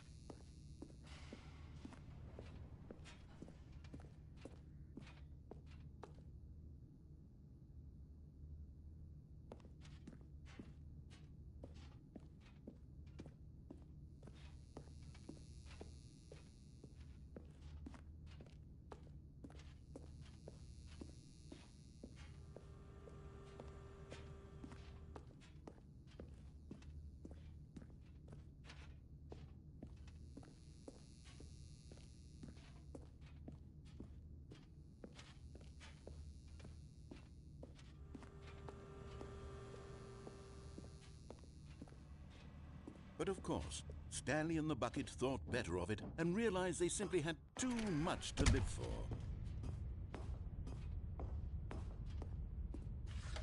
The lights rose on an enormous room packed with television screens. What horrible secret did this place hold? Stanley and the bucket both wondered to themselves. But just as Stanley was about to proceed further into the mind control facility, he tripped and fell over the railing and into the dark void below. Thankfully, he fell directly onto the bucket, which safely cushioned his fall. Now, what to do next? Stanley wondered. Stanley and the bucket could find no way out of this enormous pit, and so eventually they decided that the best thing to do would be to simply get comfortable down here. So they set up a little couch and relaxed. It really wasn't so bad down here, a bit cold perhaps.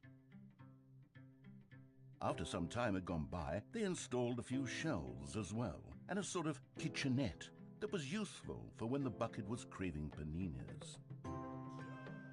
But it wasn't until the rugs and the standing lamps came in that it really started to feel like a home.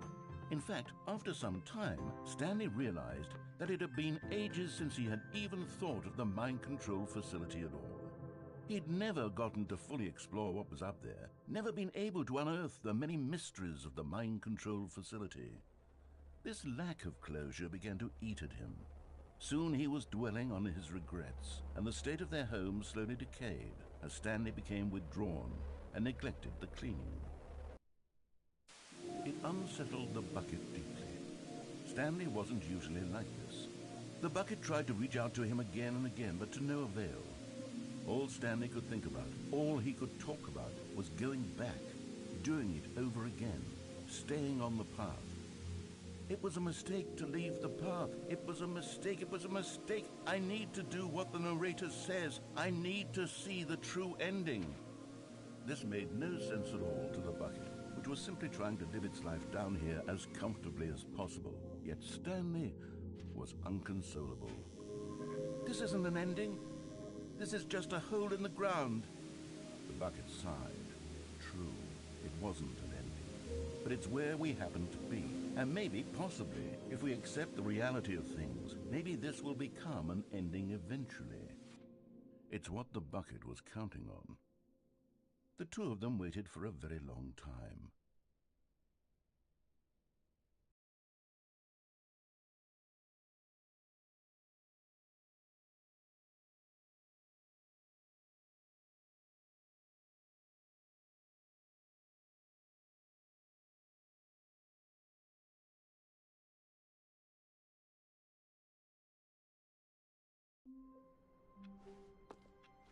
All of his co-workers were gone.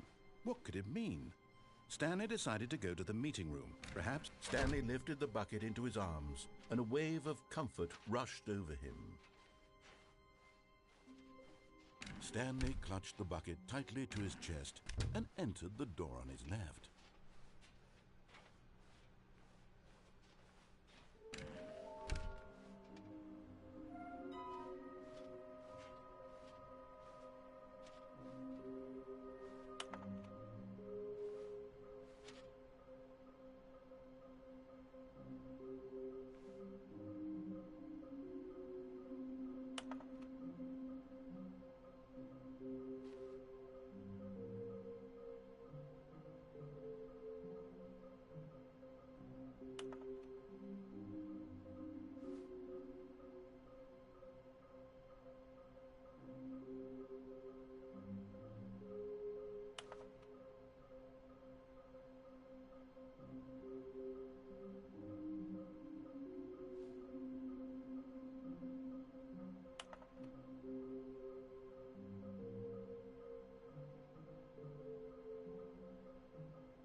Stanley, we must move on from this broom closet, simply because I have no remaining stickers. If I did, you can guarantee we'd be in here for hours.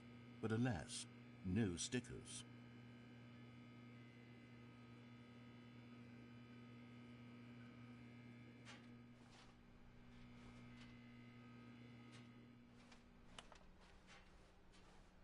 Coming to a staircase, Stanley and the bucket walked upstairs to the boss's office.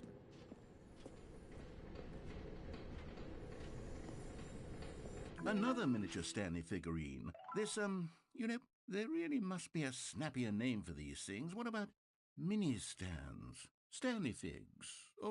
What about Stanlerines? Yes, I think I like that. Another Stanlerine under your belt.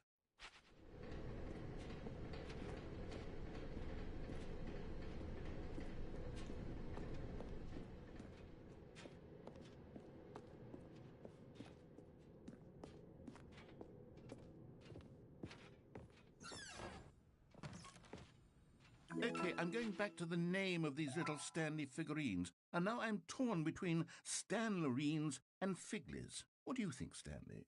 What name better encapsulates the intrinsic sense of happiness that you get from seeing a small number in the corner of your screen go up by 1?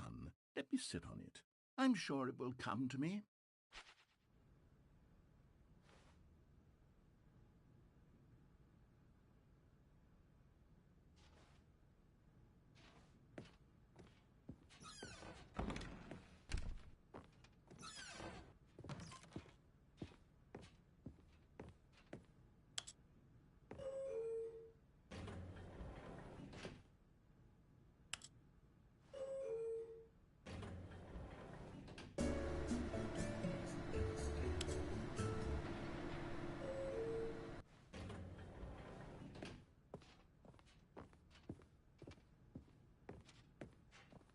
Stepping into his manager's office, Stanley was once again stunned to discover not an indication of any human life.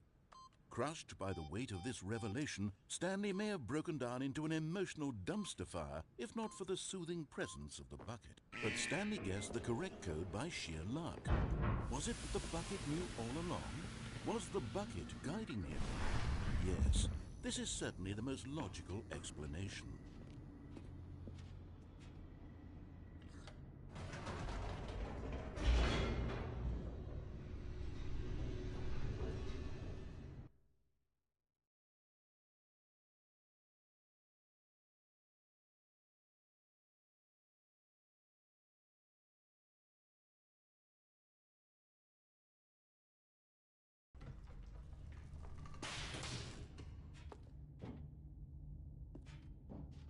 Stanley and the bucket walked straight ahead through the large door that read, Mind Control Facility.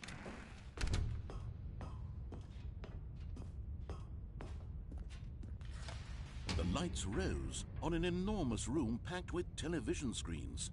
What horrible secret did this place hold? Stanley and the bucket both wondered to themselves.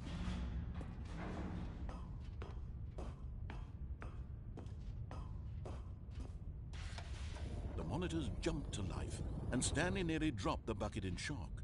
Everyone in the office was being videotaped, monitored like guinea pigs. The bucket had never seen anything like this, and it very nearly burst into tears as Stanley cradled it gently, reassuring it that everything would be fine.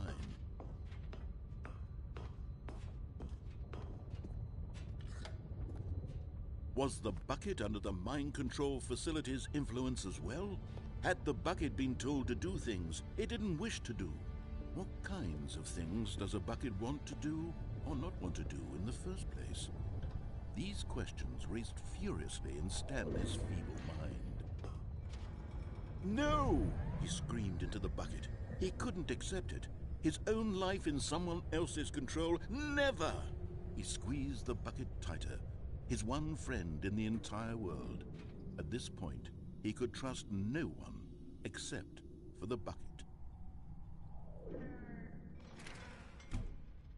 But here was the proof. The heart of the operation. Controls labeled with emotions, happy or sad or content. Walking, eating, working, all of it monitored and commanded from this very place. And as the cold reality of his past began to sink in, Stanley decided that this machinery would never again exert its terrible power over another human life. For he and the bucket would dismantle the controls for good. Two best friends, Stanley and the bucket, up against the world. They high-fived in a really cool way, and the bucket made a sassy comment about taking down the system.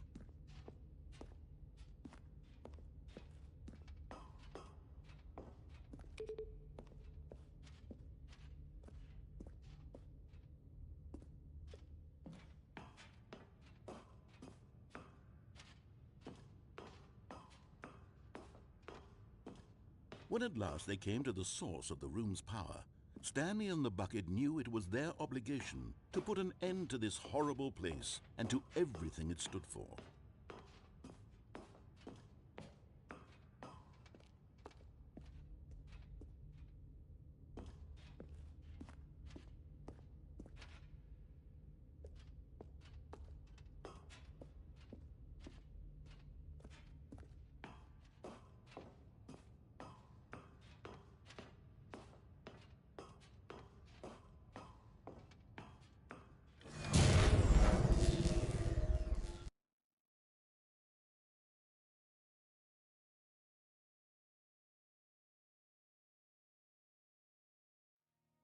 Stanley and the bucket waited in blackness.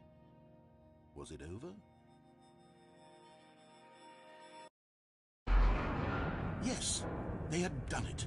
Stanley and the bucket had defeated their greatest and darkest enemy, freed themselves from the tyrannical grip of the evil mind control machine. Freedom was now mere moments away. Excitedly, the two of them began to discuss the kind of life they wanted to live once they stepped through this massive door. The bucket wanted to learn to roller skate. Stanley wanted to sneeze in every country on Earth. Both of them wanted to begin watching a movie, any movie, but then stop it halfway through and begin watching it in reverse from the end. True, it was a simple life they envisioned, but it was one they'd lived together, with one another to lean on, to trust, to support, and... What? Wait. What was happening? Why had the door stopped? Was Stanley and the bucket not about to be freed? An unbearable silence filled the room, lingering in uncertainty, until finally the truth hit Stanley square in the face. This building did not want the bucket to leave. Even the facility itself recognized the incredible calming presence of the bucket, needed the soothing warmth of the bucket, would go to any lengths not to part with the bucket. No, no, no. Stanley can't leave this place, not while he has such a precious bucket in his arms, not while this building has anything to say about it. Stanley realized he would never again leave this very room, but at least he has the bucket. To be trapped eternally in darkness isn't really so bad, Stanley thought to himself. As long as I have my bucket with me, right? I'll be okay, won't I? Stanley gulped. Very soon now, he was about to find out.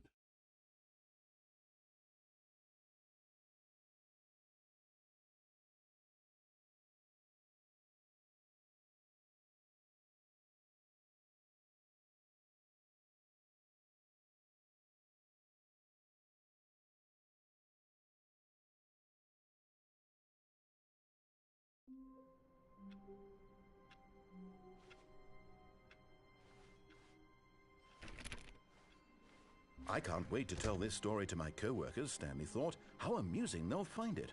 Oh, won't we all just laugh and laugh at the time I thought everyone had gone missing.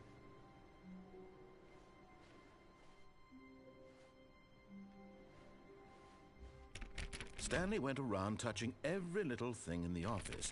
Oh, please. Are you really just doing this for the trophy? Click a door 5 times? Is that all you think a trophy is worth? No, no, no, no, no, no. I can't just give these merits away for such little effort. A measly 5 clicks? Now suppose... The confusion and the chaos all seemed to melt away as Stanley embraced the bucket.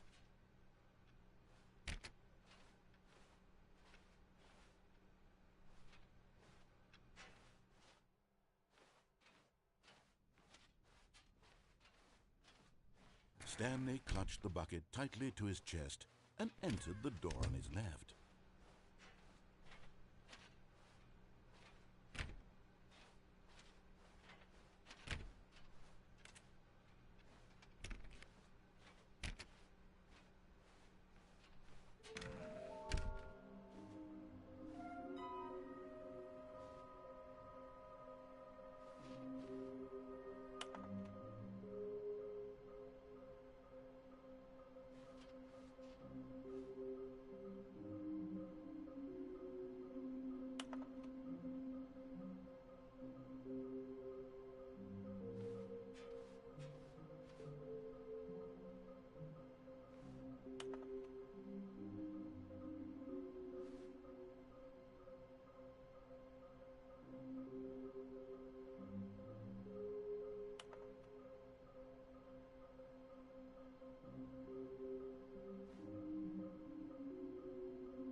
Stanley, we must move on from this broom closet, simply because I have no remaining stickers. Coming to a staircase, Stanley and the bucket walked upstairs to the boss's office.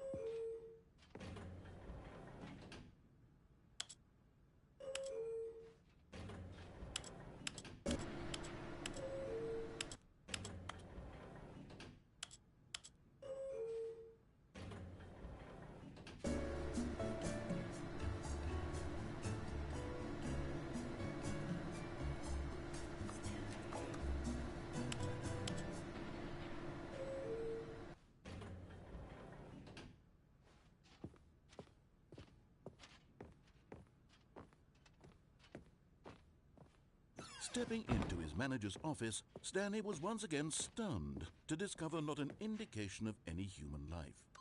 Crushed by the weight of this revelation, Stanley guessed the correct code by sheer luck. Was it that the bucket knew all along? Was the bucket guiding him? Yes, this is certainly the most logical explanation.